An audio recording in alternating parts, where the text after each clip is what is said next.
মাত্র 469 টাকায় 17 ইঞ্চি সাইজের বিশাল বড় মার্গেরিটা পিৎজা। এই পিৎজাটার সাইজ এত বড় যে আপনারা 8 জন ইজিলি পেট ভরে খেতে পারবেন। যেখানে 10 ইঞ্চি পিৎজার দামই 400-500 টাকা, সেইখানে 17 ইঞ্চি পিৎজা মাত্র 469 টাকায় কিভাবে দিতাছে। শুধু দামেই কম নয়, খেতেও খুবই দারুণ। এইখানে প্রত্যেকটা পিৎজার প্রাইস যেরকম কম, খেতে ঠিক তেমনই মজা।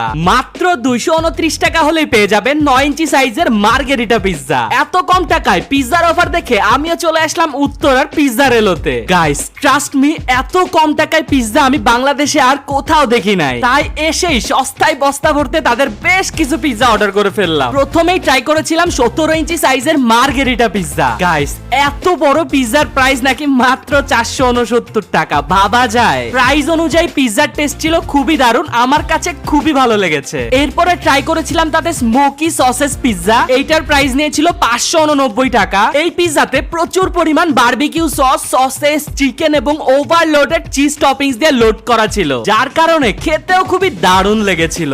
এন্ড লাস্টে ট্রাই করেছিলাম তাদের স্পেশাল একটা পিৎজা, যেটার নাম দিয়েছে তারা ঢাকা পিৎজা। এইটা 17 ইঞ্চি প্রাইস ছিল 679 টাকা। এইটার ফ্লেভারটা বাকি দুইটা পিৎজা ট্রাই করলাম ওইটার থেকে একটু ডিফারেন্ট। আমার কাছে এটা মোটামুটি ভালো লেগেছে। সব থেকে ভালো লেগেছে তাদের স্মোকি বারবিকিউ পিৎজা এবং মার্গেরিটা পিৎজা। পিৎজার পাশাপাশি তাদের এখানে বিভিন্ন ধরনের ড্রিঙ্কস আইটেমও পেয়ে যাবেন। আমরা অর্ডার করেছিলাম ওরিও মিল্কশেক এবং স্ট্রবেরি মিল্কশেক। পিৎজা খাওয়ার পরে মিল্কশেক গুলা খেতে গাইস খুবই রিফ্রেশিং ছিল। আর গাইস এই খাবারগুলা যে এত রিজনেবল প্রাইসে দিচ্ছে, এটা কোনো অফার না, এটা এই দোকানের রেগুলারই প্রাইস। খুবই কম টাকায় এখানে পিৎজা বিক্রি করা হয়। ইন্টারমিডিয়েটের একটা স্টুডেন্ট পড়াশোনার পাশাপাশি এই পিৎজার দোকানটা চালাচ্ছে এবং খুবই রিজনেবল প্রাইসে মানুষকে পিৎজা খাওয়াচ্ছে। এই রেস্টুরেন্টের এক্সাক্ট লোকেশন হচ্ছে Uttara sector 7, house number 4, road number 18। আরো সহজ করে বললে রবীন্দ্র সরণি এবং মিনিসোর একদম অপোজিটে।